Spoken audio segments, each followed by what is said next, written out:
So this is Background Noise with Joey Aich. How you doing? You know, everybody's just getting off of work and just hanging out and everything. So you were saying you come from work. What was the job you were saying you're doing? I was just finishing rehearsing for Friday. We got 2 shows. I got the show at the Dispatch, Columbus Dispatch. So yeah, that's pretty sweet. That's at 12 p.m. And then at night I have a show for Franklin Friday's music series at Idea Foundry. So that's from 7 to 9 with like Dom Deshawn and Senseless and Visual 9. So it's gotta be a good time. That's what's up, man. Mm-hmm. How did you get started in this music business, man? I've been making music for a long time since like early high school. Just really like writing stuff. But then once I started to, I was at Denison and I started doing music like as like not really full time, but it was more just like I'm a rapper. Like that's really what it was. Like I was starting to do shows, doing shows here. So I went to school at Denison. And like literally it was just like coming to Columbus every weekend, just doing shows, meeting people, getting to the scene. And then during the summers I would go back home to Cleveland, and then I would have shows there like the Grog Shop and Peabody's and stuff like that at the time. And then once I started to just started to come, just keep moving. Okay, yeah, that's really dope. I'm from Cleveland too, so yeah. But I went on your website and I saw you wrote a letter out, basically, just kind of explaining like your journey and what inspired you to make music. And I see you dedicated that to your parents. I mean, and that sounds like a lot of like work back and forth. Yeah. Like, can you talk about that a little bit? Yeah, it's cool that you actually read the article, read a little letter. Like it's cool, but yeah. So my parents have been a part of the whole journey. From when I was a kid. When I was a kid, I really didn't like want them to know that I made music at first. Like I kind of resented it for the most part. Like when I was probably from the age of like 14 to 15, I used to make these songs and stuff. And it literally like set up just like this. I had a desktop computer. I had this mic, like a microphone like this, and I would literally play it up and rap into like the speaker and stuff. And like. At that time, I just was like, nah, I don't want them to think that I'm like trying to make music. I want them to just like see me as somebody that's trying to go to school, get an education, finish high school, go to college, finish college. And then when I started to get like 16 and 17, it kind of just was like, yeah, ma, check this out. Like, I got something to show you. And so my mom was like, oh, this is kind of cool. I mean, at the time it was like not that good, but like it's cool to just have like them to be a part of every step. And then I remember like one time, I think it was like between my sophomore to my junior year, this is when my music started to like pick up a little bit. It was like baby steps at this point. Like it was like my first like actual step to like have like music videos. I'm performing, getting paid, not a whole lot, but I was getting paid for shows. And then I like asked my mom, like, yeah, like, what if I just, you know, dropped out of school? And she's like, nah, it ain't happening.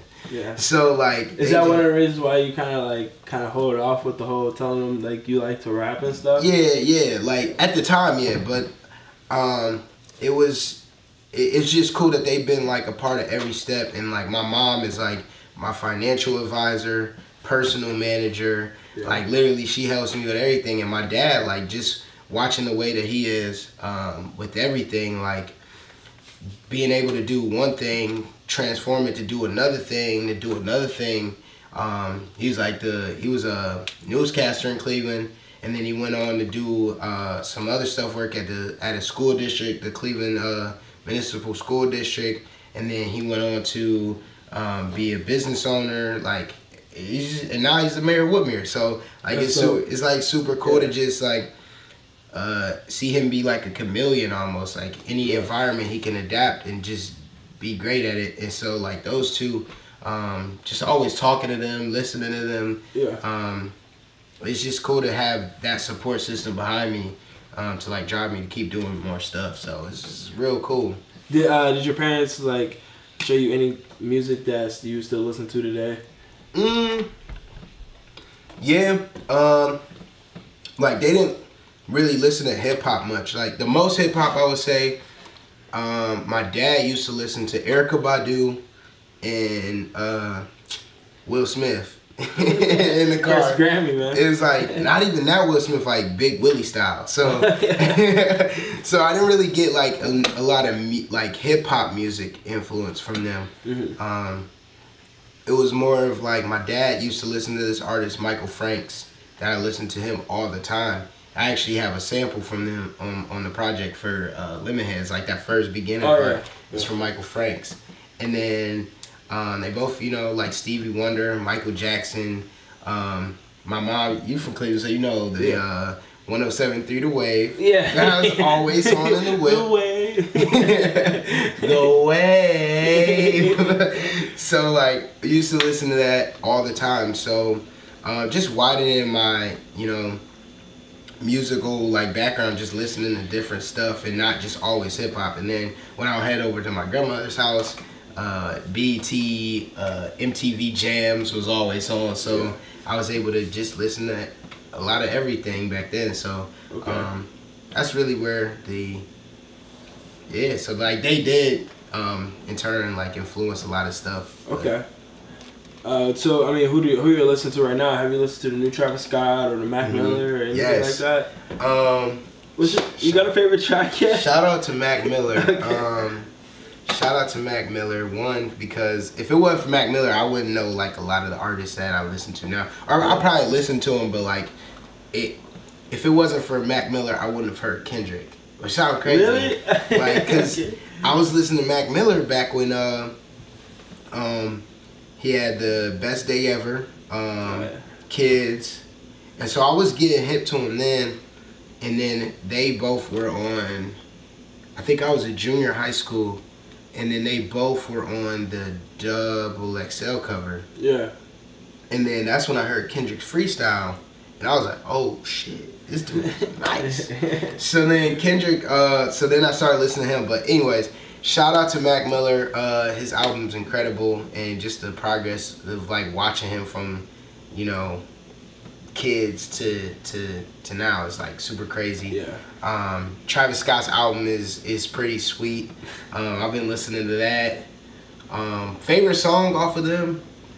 I'm not gonna do singles. I would say Conversation Part 1 is my favorite off of Max. Yeah. And then No Bystander. Or Stop Trying to Be God. Yeah, okay. You know what I'm saying? That was his too. Like, I like the Bystander one. Like that was just hype. Like he has that Houston screw samples in there, and he used samples in a different way on his. So. Yeah, and he has a Shaq West. Shaq West. That hook is crazy. Yeah, dude. That's a nice tape. So I see you got that song with Sarab, right? Yes, that song is fire, man. Like, thank you. A lot of people were telling me about Sarab, and then I found you on some website, and I was just like looking for new music before I like got into like doing this podcast, and I saw yours and I listened to it. I was like, oh, this dude's in Columbus. This is hot, right? Yeah. And I saw you had a tweet. Somebody tweeted out you actually. It was like when you find dope music and it's from your community. Yeah. That is a dope feeling. It's cool. But yeah, I found you and I heard about Sarab. I said, let me listen to this guy, and I listened to him. And then you guys together was a good duo. Can you talk about that song? Like, how did that song come together? Like, how do you guys know each other? Well, Sarab hit me up on Twitter one day and was just like, yeah, we gonna get this song popping, you know. He from Dayton. No, I'm kidding. No, me and Sarab go way back. That's like my brother. So we both went to Denison. And our freshman years, we were like friends before music started. Like I've heard his first stuff, he's heard, or like first stuff in college, like when we were actually like putting out to people. And like I remember from my freshman year to sophomore year, freshman year, like I came on campus, I was putting songs in like the Denison class of 2012 group chats. Yeah. Like I was like plugging my songs, and so when I got on campus, like a lot of people knew me as like the new rapper on campus and whatever. And I was like doing music videos while I was like walking and stuff. And like over the summer, Sarab puts this project out, and I like called him. I was like, "Yo, what is this?" I was like, "What is this?" Like I didn't know. I didn't know. I knew he could rap, but I didn't know he was like rapping. So I was like, it was just like crazy. Yeah. But yeah, we've been doing like a lot of stuff, and like that's my brother. Like I probably call him after I leave here, but really, the last couple years we haven't really done anything musically together. It's just like after my project in 2015, there's a song Scarce. We haven't really worked on anything. It was more like at the time we were going through a period where like a lot of people like to group us together. And like it was no shade to like either one of us. It's just like Sarab is Sarab, Joey Aich is Joey Aich. Like we're not going two different directions. It's just we're just two individual artists. And so we kind of like, he was working on his own stuff, working on his project The Down, and then he was working on what's the project with?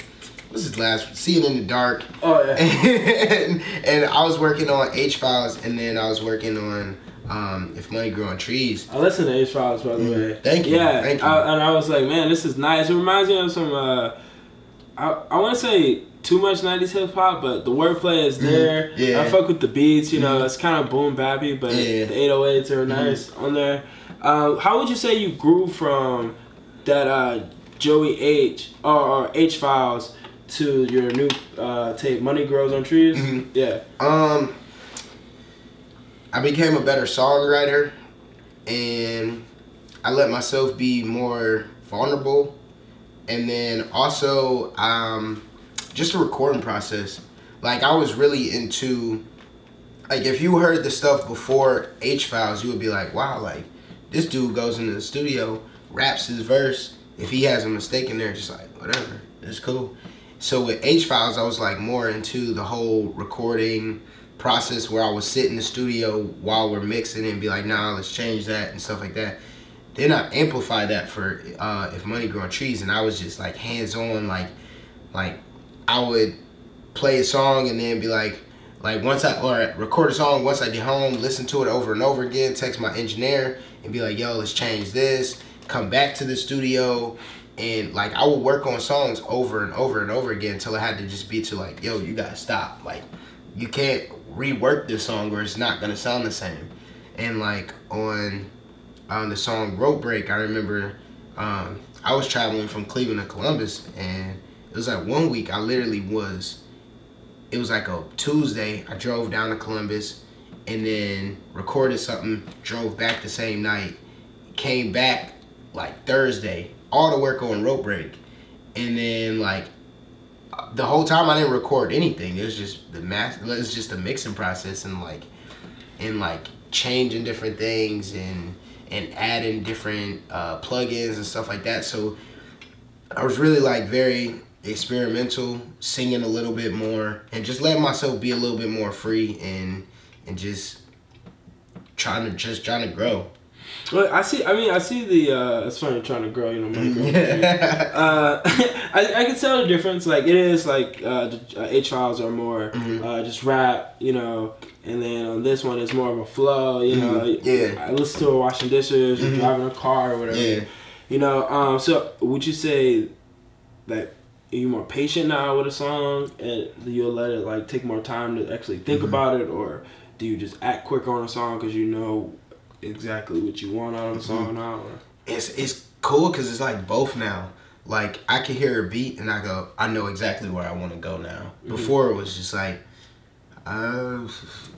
let's try something. But like now it's like once I hear certain, I get different emotions. And then also I'm like more patient, but I'm more like confidently patient. Where it's like the patient comes because it's like I know that I'm not gonna rush this. I'm gonna try to do something much different, or I'm gonna try something new. But it's gonna be a risk. But like I know that this isn't back then it was like, oh man, I don't know how people gonna think about this. But now it's like, oh no, let's risk it. Let's do it. Let's try it. Yeah.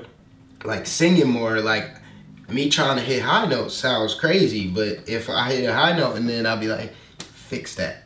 Like tell the engineer like fix that, auto tune and Melodyne and whatever. And like even just like using my voice as an instrument now.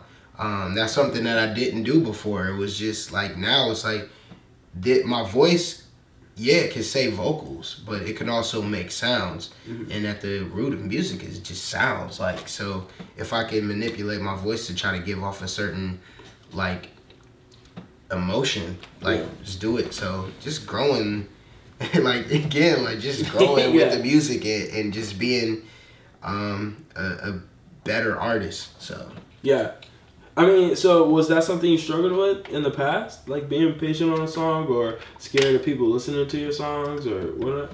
I was, especially with lyrics, and it sounds like really weird, but, and I'm pretty sure a lot of people would tell you, like, when a lot of people don't hear, when a lot of people, at the time I'm just growing and I'm just trying to get people to hear the music.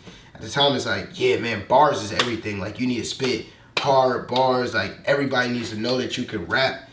And sometimes when you're making a song, it's not about bars. Like it's not about spitting the hardest verse. It's like, I want to make you feel a certain way.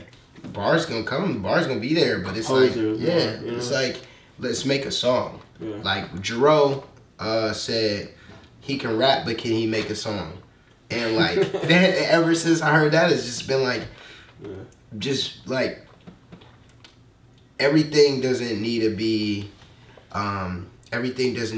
just like bar heavy and blah blah blah, but also just like take your time with the craft and progress and be more complete. That's nice though. You said it doesn't have to be bars, you know, just make a song, because songs are cool when you listen to them. When I listen to Travis Scott, it's just not about like, it's bars, you know. Vibe. Like it's straight vibe. Like Mike Dean, you know, on the boards is nice, and he has other people on there too. And I'm just like, yo, it's more than just about rapping nowadays. That's what it used to be. But who would you say that you would implement yourself after right now that sometimes you are compared against? I really don't. I would say like I don't like comparisons and stuff, but like now that music is in a more, trying to say like, it's in a different space. Like being an artist isn't just, you know, making music anymore. It's everything around it as well. It's like being a brand, is being a role model to people, and like just being an overall good person, and somebody that like I get a lot of comparisons to already, but like Chance the Rapper, and just like, and like but like his way that he reaches people, the moves that he makes outside of music are just incredible. It's super cool to just like watch all of that blossom. And so like I model myself after like watching artists do different things outside of music that make them a bigger overall artist. I mean, just like Chance, I mean, he goes home and plays like music, and I see in your thing, your bio says Woodmore, Ohio. Woodmere, is that a like hometown for you? Yeah. Okay, so that's pretty cool. So like you're going home and showing people like, yo, like I'm really out here. I really made it, you know? So like, how does that feel? It's cool. So August 26th, I have a show in Woodmere Village my dad's the mayor. This is his first year, and so I remember like talking back a while ago. I was just like, yeah, it'd be cool to have a festival. And then my brother, my dad, and like my cousin and stuff, they're like, yeah, let's do this. And they got a committee together, and they're throwing the first Woodmere Village Music Festival. Okay. So I'm gonna be a part of it, and it's gonna be really cool. Like I haven't really got that feeling yet that I'm actually about to do it. But like I remember last year I tweeted, I was like, yeah, like I want to shut down the street and have a show. Yeah. Like it'd be super cool to like do something like that. And this is like one of the first steps. So it's just really cool, and being able to do something with the people that like, there are people that have been there and watched me grow as a little kid riding bike in the neighborhood to I'm a grown man now, and I come home every so often, and like I have a beard now. I'm not a little kid, so it's just cool to see that, like the growth and stuff like that. So yeah, what's your favorite place to have performed at, between the Grog Shop or where have you performed in Columbus? My favorite place to perform, I've performed, I would say. First gotta be Breakaway Music Festival last year. That was last year? Oh yeah. Oh man, it was crazy. Like it was my first time like on a big stage, and I was on the main stage, starting off the day on that Friday. I started off, and like watching everybody run up to this, cause like I started as the gates opened. So like when I first was out there doing like the first verse of the first song, like nobody was out there. Yeah. And then all of a sudden you see a flood of people just start running in, and I was like, oh shit. I was like, this is crazy. Like none I ever experienced before. And then outside of that, I would say Park Street Saloon. Rest in peace, Park Street Saloon. But but like that venue, I used to crowd surf a couple times. I got to perform with Astroworld. And that's like one of my big influences. So like that's probably one of my favorite. And then the Grog Shop, just because it's like home, like that's like my home court. Like I've been performing there since I was 19 years old, and like I've never been there, and I feel guilty. I like been here, performed here, went to other shows here, but I never been to Cleveland and performed at the Grog Shop. Like, what's it like down there? It's cool. Like, the people are cool. It's like a very intimate setting. Like, at times it could be like 25 people in there, and it feel like it's 100 people in there, depending on like how the stage is set up, depending on like. The energy is crazy. I've had shows there where there's been like 10 people, and I've had shows where it's been like 300 people.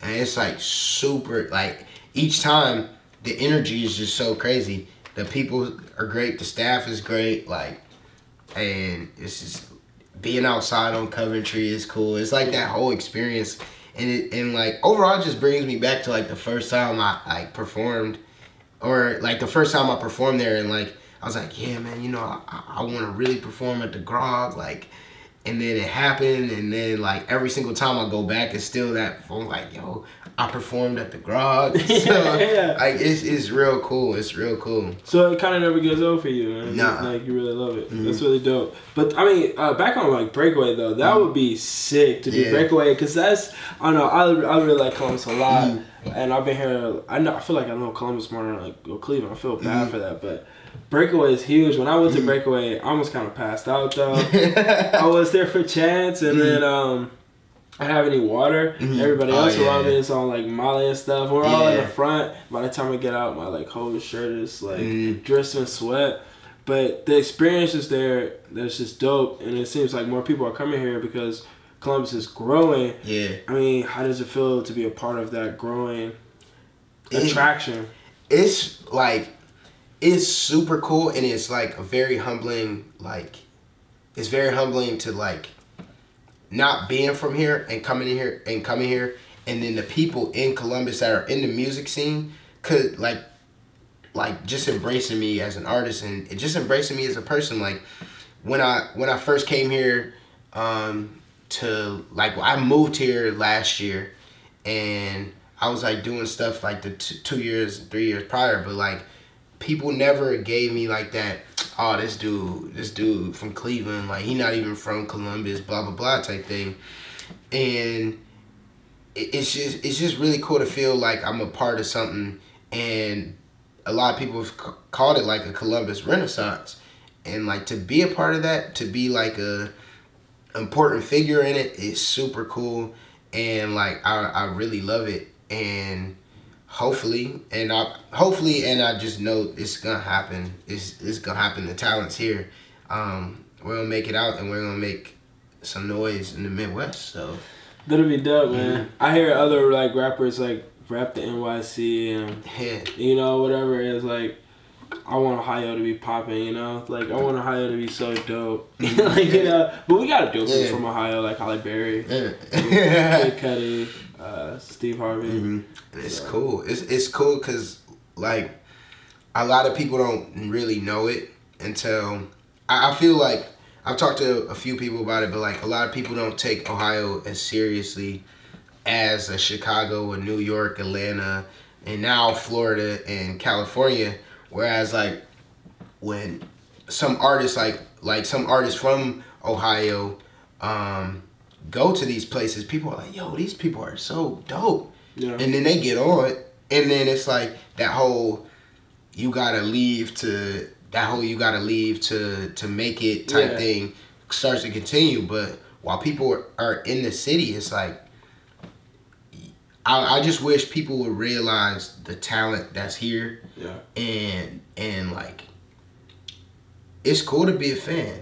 It's like it's really cool to be a fan and like root for people to succeed rather than be like, oh, I'm just gonna wait for so and so to make a name for themselves, and then they go to another city, and then at that point it's like, oh, they're a New York artist, or they're a California artist, or something like that. Nah, I don't know. Yeah, it is nice. It would be nice to get something popping here and build a culture here, because you know New York has a culture, and California has their own culture that's probably bigger than New York's. I mean, Florida has their culture, and I think Columbus is still finding theirs, and the music makes me excited. Yeah. See, I wanted to go to New York. I want to go to New York or California, but I'm like, man, there's so many dope people like here for you, you know, like you here. But I mean, have you ever thought about leaving and going somewhere and be like, I gotta go make it over there to make it pop over here? Yeah, I mean, it's kind of just, I guess with growth, I would say, I don't know. I'm still a little torn. Like, I love the Midwest. Like, my brother used to live in New York, and when I went out there, I was like, nah, I like New York, but I don't like New York to live there. And then when I was in California, like two years ago, I was like, I like California. I don't want to live in, like, at LA. I was like, I like LA, but I don't want to live in LA. And then, like, I went to Santa Barbara, and I was like, yo, if ever a possibility, I'm moving to Santa Barbara so clean. That place is literally like paradise. But I don't know. I haven't really made my mind up or even like thought of it. And like part of it is because I'm like living a dream right now. So everything that's like happening, it's like kind of weird until I go back and reflect. And I'm like, oh crap, like stuff is getting real. Like I'm actually having shows. I have 2 shows in a day. I'm performing on like 3 nights out of the weekend. So stuff like that is just for stuff to happen. It's just like, like I can't even put into my mind right now moving somewhere else. I feel that, like, but how do you feel about Columbus just growing in general? There's a lot of, you know, new things coming and new apartment buildings and everything. It's becoming more of like a New York and like just like heavily populated, which is cool to see. Like hopefully more things are gonna like come. But how do you feel about Columbus changing? Like, you know, I don't know if I'm at a third. Like I don't know if I'm able to really say that because I haven't been here for that long. Yeah. So like everything that I've seen has been like, for the most part, on the positive side of like change. Yeah. Besides gentrification, but no, I mean like it's like I mean we're pretty much gonna be in our own New York pretty soon. You know, I mean it is positive, but it's gonna be like our own like basically. It's like really cool to be here. And like there'll be a show in like North Campus. Yeah. And then North Campus is totally different from like High Street, like Midway area. Yeah. And then there's like Scully's, and then you just keep going down, and then there's like all the other bars like closer down towards like Short North and stuff like that. And it's just like this whole street has a whole bunch of different cultures. Yeah. And then you're not even on to like the like some of the other places to perform and stuff like that. But it's cool that, I mean, like you said, turn into like a New York or something where it's just all these different subcultures, subgenres of a scene, and like, yeah. All right, so we're gonna take a break real quick. Back against the wall, last name against the ropes. Middle finger stretched if you thinking this a joke. I tell my friends I'm about to blow, I'm about to blow, I'm about to blow, I'm about to blow, I'm about to blow, I'm about to blow, I'm about to blow.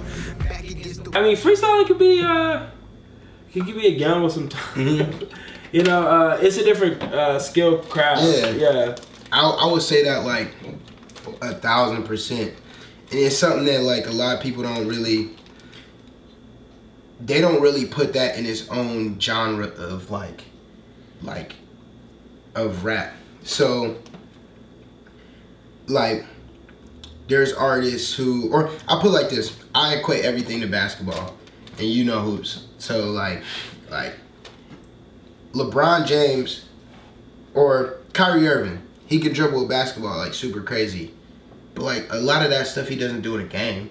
Yeah. Like, so it's like when somebody's like, oh man, on the spot I want you to freestyle, it's like you don't ask Kyrie Irving, can he just freestyle dribble, and then if he doesn't like super go crazy with the handles, or if somebody else doesn't have crazy handles like Kyrie, be like, oh man, he can't hoop because he can't freestyle dribble. Like it's stuff like that. And I feel like a lot of times people equate that with hip hop. They're like, oh man, you can't freestyle, you can't think. Nah, like I'm a writer. I really love writing. I like the writing process. And like it's just like I feel like a lot of times also people ask to freestyle in like the wrong times. Like I have like a few stories where it's just been like at a point where it's just like it's inappropriate to make this a freestyle moment. But like like I remember after a show with Astroworld at Park Street, and just got done performing for like 50 minutes, and now that I'm like at the place that I'm at, like it's cool to talk to people. It's cool to talk to people after shows and stuff, but I haven't been blessed to be like on the road traveling city to city yet. But like sometimes I want to go home and go to sleep after I perform. Like I'm tired. Yeah. And he just got done doing like a 50-minute set. Excuse me. And like he stayed outside to like talk to people, interact with the people that were like after and whatever. And then some dude comes up to him just like, freestyle. It's like, what? Like I just performed for like 50 minutes. Like it's just like sometimes that's just how I feel. But, no, that's cool. I just enjoy like freestyles or whatever, and watch a lot of freestyles. It's something I just ask everybody to do when they come on. But who do you have a person that you would say is your favorite one? Favorite freestyler, like you ever like used to watch like the Funk Flex or anything like that? Vic Mensa. Vic Mensa is my like current right now, like my favorite. Like it's crazy to see his mind work. It's unbelievable. Like I watch his like the videos and I'm like, that's wild. Like and then another person, my dude Shadow. He's from Baltimore. He also went to Denison. He's another person. Like it's when I say like it's a skill, like it's a crazy skill set that people don't like. People think like it's like, oh man, anybody can freak. No, it's not, bro. It's not. And like to watch some people just go berserk. Him, my dude Shadow, my dude Trip Fontaine, like watching them in the moment, just it's unbelievable. It's like watching Kyrie go crazy with a basketball. Like that's what it is. And I remember one time I was sitting in this is back when we were at Denison. I watched my friend Shadow freestyle for like 30 minutes. Like no water, no drink, no stopping. Like I have a video, it's on my old phone for like half of it, but like it was just nuts. It was crazy. It's crazy. I mean, so what's next after Money Trees? Money Grows on Trees. You working on the next project? Next project, I was at like I really don't know yet. And I mean, like, I'm still working on music and everything, but like, as far as like a project or anything like that, I just, at this point, I don't know. I didn't, and it sounds kind of weird, like I was like self-doubt myself, but I didn't think things would be where they are now. I thought things would be like a little on the slower side. So like, I was like, oh yeah, you know, I'm gonna put out If Money Growing Trees, and then right after that, I'm gonna put out this EP and blah, blah, blah.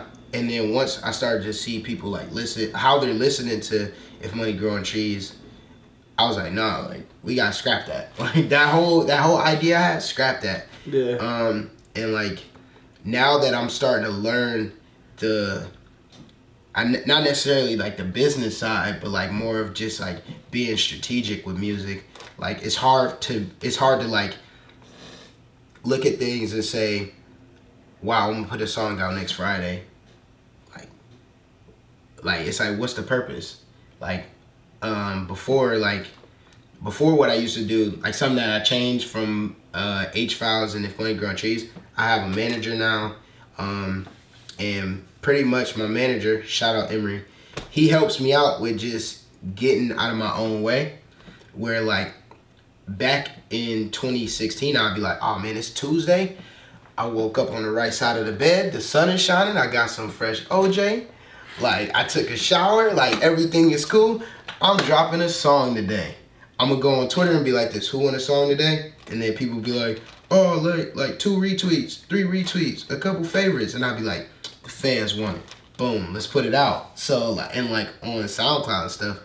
And now I'm starting to realize like the rollout process is the most important process of anything. Like until I get to a point where it's like surprise albums, or a week in advance I can be like, yeah, I'm dropping the album. But even still, like those rollouts take time, and a lot of people don't see it until they like see it.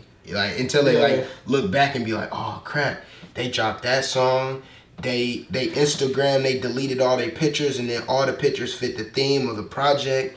And then they did all these promo videos. They started showing up on interviews, and they had these shows and stuff. And then boom, the project came out. And then like that whole process was a rollout. And like for me now, I'm like starting to see that stuff. I'm like, everything is strategy. Like when one thing that I did with If Money Growing Trees is last fall, I was like, yeah, we about to drop a whole. I really like mechas. I love mechas right now. So I'm gonna drop mechas in, I wanna say November. And Emery was like, nah, not happening. He's like, let's just wait until 2018. And then what we're gonna do is we're gonna drop 1 song, 2 song, 3 song project. And I was like, yeah, but like, I'm trying to get these songs off. And like, at the time, I was just in my own head about just trying to get content out. But like, the strategy made everything smooth. Like it was like the second Tuesday in the month, I'm dropping a song. That's when we drop We Didn't Budget. Then the next one in February, drop Fundraiser. And then with Fundraiser, we had a fundraiser concert, which we donated money to the City Music Columbus. And that was at Cafe Kerouac. Yeah. And then right after that, in March, we had Mecca's teamed up with some other shows, and then we had the project. And like all of that was not gonna happen had I not like strategized, because I just would have put stuff at different times and it just wouldn't work. Yeah, it makes sense. And so it's kind of weird to think about like what they're doing. Like when you start seeing people more and more, like I just spotted right now, like they're about to drop something, something, dude. Because like nobody just starts showing up. Nobody just wants to be on camera, you know. Like I mean, some people do in the beginning, but when that's your life, you know. So yeah, like I remember Mac like a couple weeks ago. I saw his stuff change, and I was like, oh shit, Mac Miller changed his profile picture, and I was like, he's coming. And then like he posted the 3. It was like 3 songs. It was Programs, Buttons, and Small World. Yeah. Small Worlds, and he posted those. And I was like, oh yeah, it's rollout season. It's time. It's time. And like, so that whole process is cool. You know what I was surprised about with the Travis project was that one of his rollouts were Butterfly Effect, and I didn't think that fit that at all. I was like, what are you doing, Travis? Butterfly came out last year, like this time last year, I think. Yeah. I was like, why is this on here? Like, I felt like that song was so old to me. And I really don't like when they do that. I'm like, yo, like, they'll pick this song. And like that's something that I kind of got with 3 of the songs off of Money Growing Trees. Emoticon came out in 2016. It came out in the summer of 2016. GD7249, the song and the video came out late 2016, and then Rope Break dropped April of 2017, and all 3 of those were on the project that came out in March of 2018. Yeah. And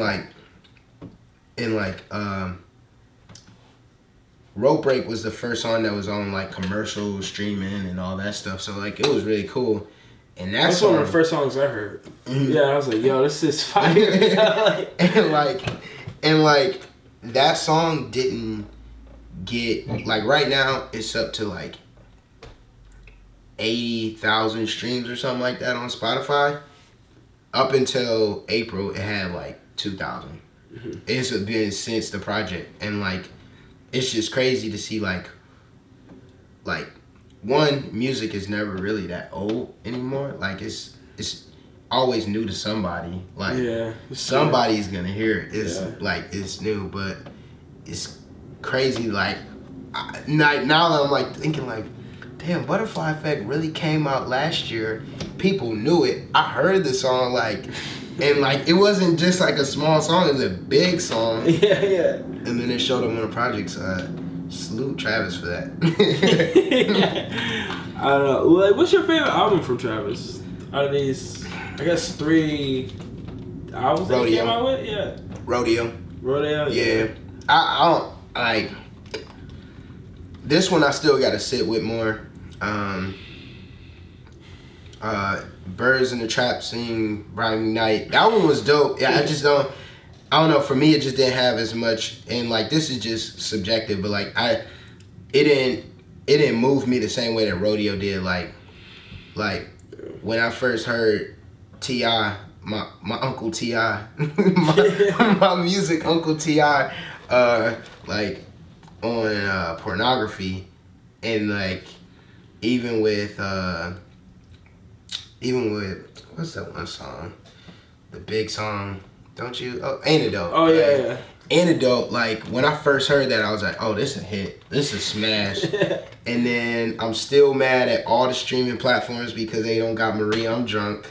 Oh really? Yeah, that was nice. Yeah, that's a nice one. My favorite one is Nightcrawler. Yeah. Nightcrawler's nice. Travis is good at vibes. Yeah. Him and Sway Lee don't miss.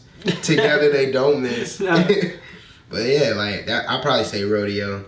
And then right after that, I say Days Before Rodeo, because that's like when I first got hip to Travis. Yeah, yeah. Backyard is one of my favorite songs. Yes, yes. Travis is nice. Yeah. Like it was the first one that came to my head. I was like, that's a banger. Yeah.